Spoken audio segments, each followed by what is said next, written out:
함께 하나님 말씀 요한복음 8장 1절에서 11절까지 말씀 함께 읽겠습니다. 요한복음 8장 1절에서 11절 말씀입니다. 함께 읽겠습니다. 1절이요. 예수는 감람산으로 가시니라. 아침에 다시 성전으로 들어오시니 백성이 다 나아온지라. 앉으사 그들을 가르치시더니 서기관들과 바리새인들이 음행 중에 잡힌 여자를 끌고 와서 가운데 세우고 예수께 말하되 선생이여 이 여자가 가늠하다가 현장에서 잡혔나이다. 모세는 율법에 이러한 여자를 돌로 치라 명하였거니와 선생은 어떻게 말하겠나이까. 그들이 이렇게 말하면 고발할 조건을 얻고자 하여 예수를 시험함이로라.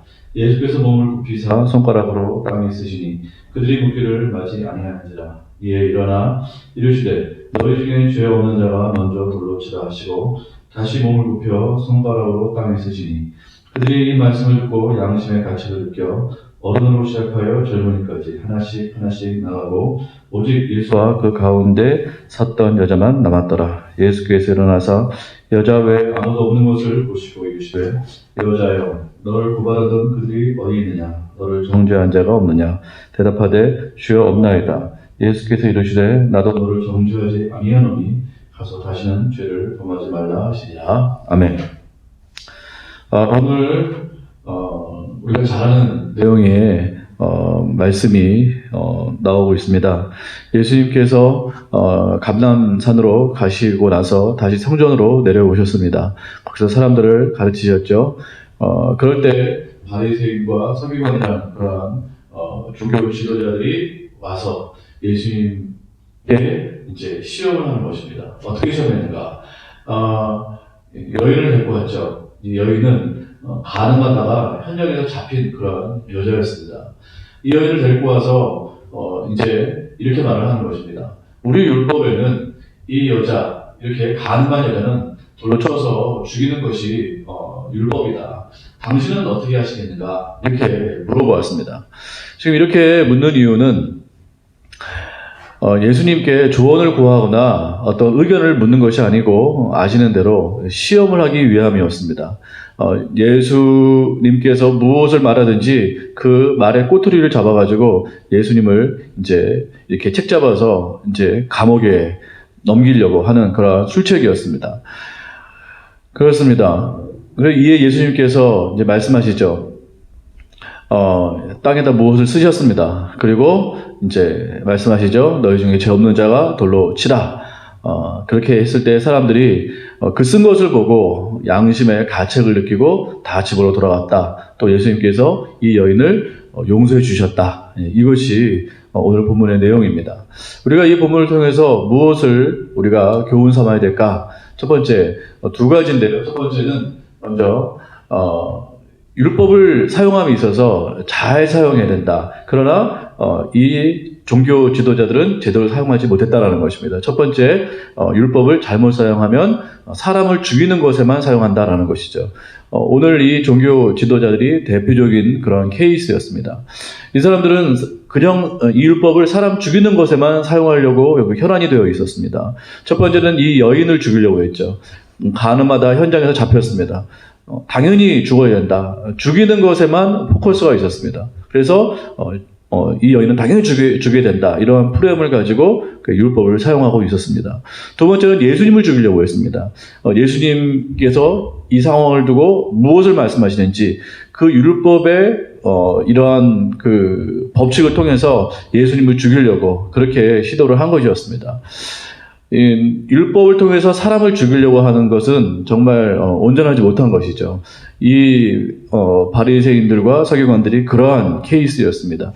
율법을 가지고 잘 사용해야 되는데 사람을 살리는 것에 사용해야 되는데 오히려 사람을 죽이는 그러한 용도로 지금 사용하고 있다는 것이죠. 옛말에 이런 말이 있습니다. 너무 맑은 물에는, 너무 깨끗한 물에는 물고기가 살지 못한다. 이런 말이 있습니다. 이런 말이 왜 나오는 것일까요?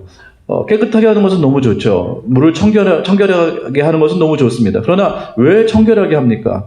거기에 물고기가 잘 살도록 하기 위해서, 또 깨끗한 물을 먹고 살기 위해서 그렇게 물을 깨끗하게 하는 것인데, 오히려 물고기가 살 수 없을 정도로 너무 그렇게 깨끗하게 하면 이게 아무도 살 수 없다라는 것이죠.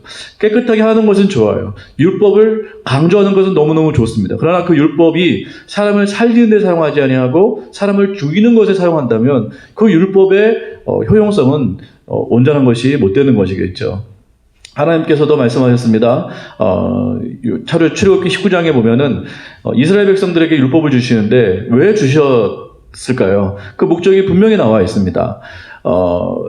너희가 제사장 나라가 되고 거룩한 백성이 되도록 하기 위해서 내가 율법을 준다라고 해서 이렇게 쭉 율법의 말씀을 하시거든요. 그렇습니다. 율법은 사람을 죽이도록 하기 위해서 주신 법이 아닙니다. 이 율법은 오히려 사람을 살리고 우리들을 제사장 나라와 거룩한 백성이 되도록 하시기 위해서 이 율법을 주셨다라는 것이죠. 그러나 많은 사람들이 이 율법을 잘못 사용하고 있다라는 것입니다. 사람을 죽이고 정죄하고 판단하고 이런 것에 율법을 많이 사용하고 있기 때문에 율법을 온전히 사용하지 못한다는 것입니다. 자, 두 번째, 예수님은 율법을 제대로 사용하셨습니다. 유대 지도자들이 율법을 온전하게 사용하지 못했다면 예수님은 율법을 제대로 사용하셨죠. 사람을 살는데 사용하셨습니다. 사람들이 왔죠. 앞서 말씀드린 대로 막 죽이려고 몰려왔습니다. 이 여인을 죽이려고 몰려왔는데 예수님께서 말씀하시죠. 막 무엇을 쓰셨습니다. 무엇을 쓰셨는지 모르겠어요.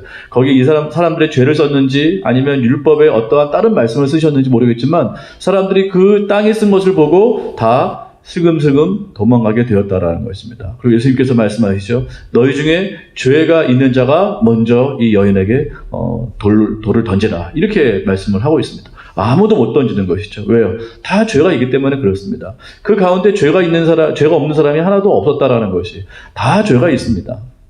그렇습니다. 우리는 다 죄가 있습니다. 그러나 우리에게 그럼에도 불구하고 율법을 주신 것은 우리를 죽이기 위해서 주신 것이 아니고 이와 같이 율법으로 살리기 위해서 이 율법을 주셨다는 것이죠. 그렇습니다. 예수님께서 이 여인에게 말씀하십니다. 나도 너를 정죄하지 않는다. 너는 돌아가서 깨끗해지고 넌 돌아가서 이제 죄를 더 이상 짓지 말아라. 이것이 온전한 율법의 사용이라는 것입니다. 그렇습니다. 우리는 율법을 온전히 사용해야겠습니다. 예수님처럼 율법을 살리는 데 사용해야겠습니다. 예수님께서는 율법을 통하여 이 여인을 살려내셨습니다. 죽이려고 하는 사람들을 다 돌려보내고 그 다음에 이 여인을 온전하게 살 수 있도록 그렇게 살려내셨다라는 것입니다. 우리도 그렇게 율법을 잘 사용해야겠습니다. 우리는 지금 원칙과 그런 법, 또 이런 기준, 이런 것들을 어떻게 사용하는지 모르겠습니다. 굉장히 중요합니다. 원칙을 깨는 것은 나쁜 일입니다. 원칙을 고수하고 원칙을 세워나가는 것은 굉장히 중요합니다. 그러나 더 중요한 것은 무엇이죠?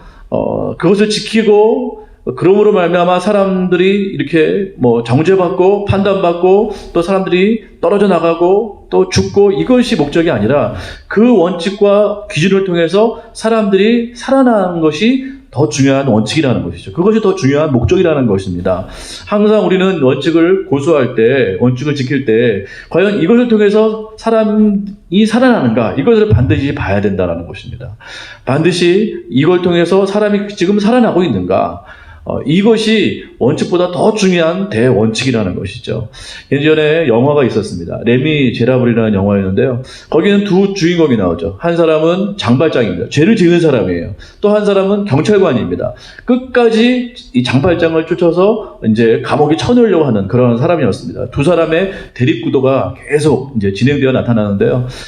이 장발장은 죄를 지었지만 이 도망 다니는 과정 가운데 하나님의 은혜를 체험합니다. 그래서 점점 은혜의 사람이 됩니다. 나중에 경찰관을 죽일 수 있었음에도 불구하고 죽이지 않고 살려주죠. 은혜를 베푼 것이죠. 이걸 통하여 이 계속 원칙만 지키고 끝까지 장발장을 죽이려고 했던 이 경찰관은 그 은혜를 입고 스스로 목숨을 끊게 된다는 것입니다.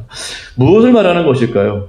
은혜를 베푼 사람은 계속해서 사람을 살리고 또 본인도 살아납니다. 그러나 계속해서 사람을 죽이려고 어떤 원칙과 어떤 규칙을 가지고 계속 사람을 죽이려고 하는 그 사람은 다른 사람은 물론이거니와 본인 자신에게도 큰 해가 되어 결국 죽고 마는 그런 지경에 이를 수가 있다라는 것입니다. 정말 중요한 것 같습니다. 우리는 정말 원칙 정말 잘 지켜야 됩니다. 그러나 그 원칙을 통해서 과연 사람들이 살아나고 있는가, 이것을 반드시 점검을 해야 될 줄 믿습니다. 오늘 우리가 하나님 말씀 가운데 나아갑니다. 이 하나님 말씀을 통해서 우리가 이렇게 기도했으면 좋겠습니다. 하나님 말씀을 통해서 정말 하나님께서 말씀하신 이 기준을 통해서 사람들이 살아나기를 간절히 소망합니다. 사람들을 살리는 내가 되게 해 주시옵소서. 사람을 살리는 그러한 말씀이 될 수 있도록 주님 역사해 주시옵소서. 우리가 이렇게 기도하고 그렇게 이 하루를 시작하는 존귀한 그런 날들이 되기를 간절히 소망합니다. 함께 주기도문 하심으로 마치시겠습니다. 하늘에 계신 우리 아버지여, 이름이 거룩히 여김을 받으시오며 나라의 마옵시며 뜻이 하늘에서 이루어진 것 같이 땅에서도 이루어지이다. 오늘날 우리에게 영원한 양식을 주옵시고 우리가 우리에게 죄 지은 자를 사하여 준 것 같이 우리의 죄를 사하여 주옵시고 우리를 시험에 들게 하지 마옵시고 다만 악에서 구하옵소서. 대개 나라와 권세와 영광이 아버지께 영원히 있사옵나이다. 아멘.